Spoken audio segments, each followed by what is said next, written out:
This is an ABC News special report. Chuck Smith reporting. We take you now live to Abagail Starks with a special interview. Down to you, Abagail.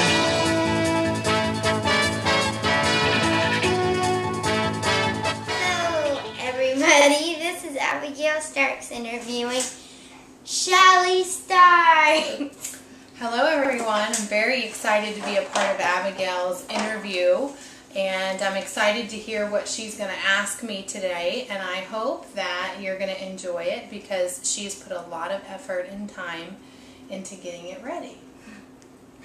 And if you see the fly farmer on, just ignore it. Okay, let's get started. Okay, let's get started. How many miles did you walk at the 3-day?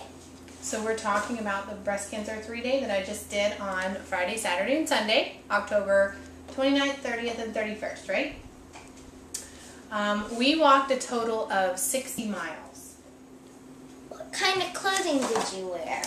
Well, I had 3 days, so I had 3 outfits.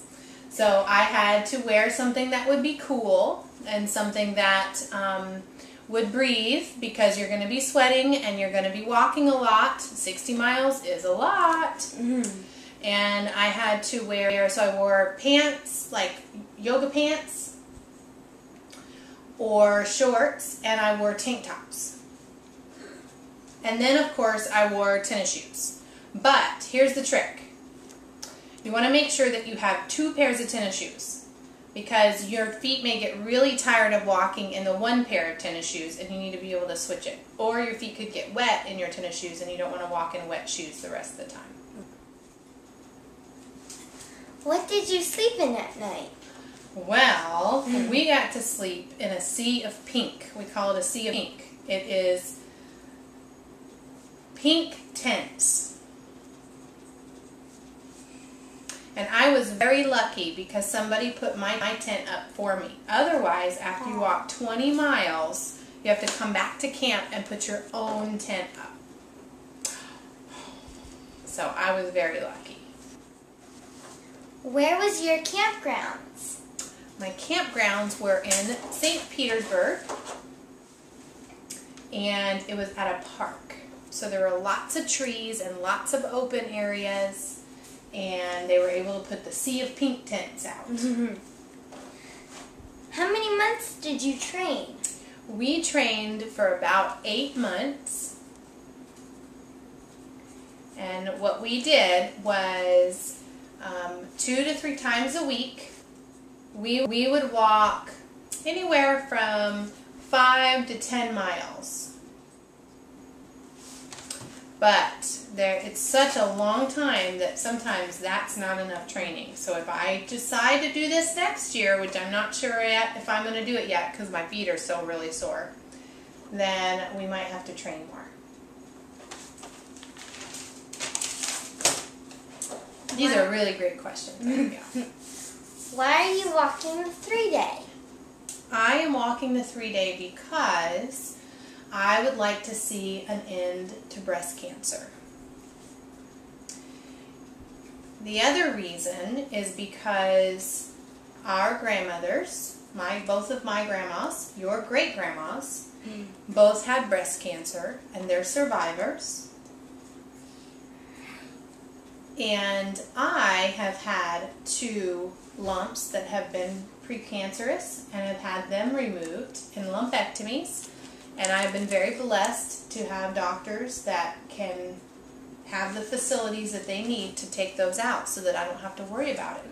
But the number one reason that I do this is because I want to make sure that your generation doesn't have to fight breast cancer. How did you take showers? This is a very funny story. They had semi-trucks. Do you know what semi-trucks are? Semi-trucks have 18 wheels. You see them driving down the road? Those big trucks with all the wheels? They had shower stalls inside the truck.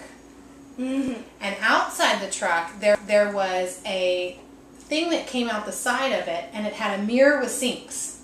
So if you took your shower and you got dressed, you couldn't be naked at camp out on the open. Then you could come out of your showers with your jammies on or whatever you're going to wear, and you could do all your stuff at the sink right outside the shower semi.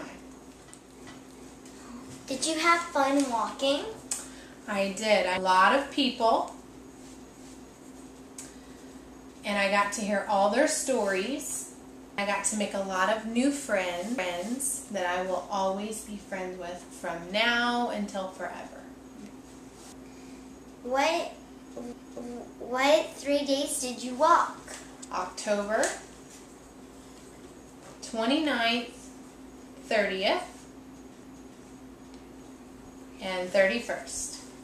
What were the actual days? That was a Friday, Saturday, and a Sunday. So I had to be away from you the whole weekend. We played at friends' houses. What food did you eat? We had all kinds of food, but my favorite food was peanut butter and jelly squeezed between 2 graham cracker cookies.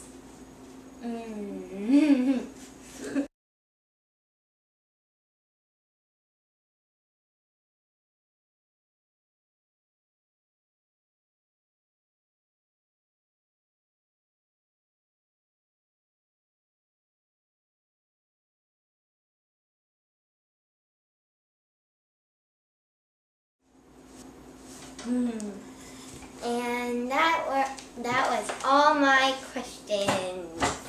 So nice job, Abigail, on interviewing me. And what are you, let me just ask you a couple questions. What are you going to do with this interview? Well, since I'm in 5th grade,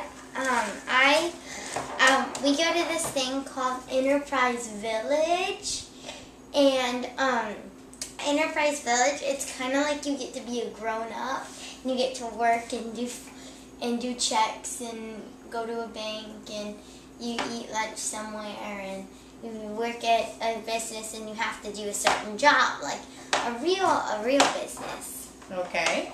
And so, in the real world, we have St. Petersburg Times and newspapers. So, and EV, or Enterprise Village, they have a newspaper too. And so the newspaper is basically filled with all of what 5th graders write in classrooms, and then they get submitted, and only 2 articles get to be put in the newspaper by the 5th graders. Okay. And in my class, we had to submit 2 articles. One last week, which could be a short or a long article, and then this week had to be a long article. And you could pick any kind of topic, but had to be school appropriate. And if you wanted to do a game view, you had to do it E or lower. And so that's what I'm writing this interview for is for the EV Times. For it to be considered for the article in the newspaper. It might or might not get picked. I do not know until we actually get the 3rd break at Enterprise Village. Very nice. And then are they going to give you an actual newspaper? With it in there? Well, mine might be in there, it might not be, but whatever happens to my paper or my story that I wrote last week and this interview this week, if any of them is picked, I'll be so psyched, and I will love that they put my thing in there. But if not, I'll be happy for the people who had stuff in there. Very nice. Well, that is what a true journalist is all about. Going after the story, but being okay to go to the next story if it doesn't work out. I'm very proud of you. Signing off, this is the Abigail and Shelley Starks interview. Thank you so much for listening. Bye. See ya.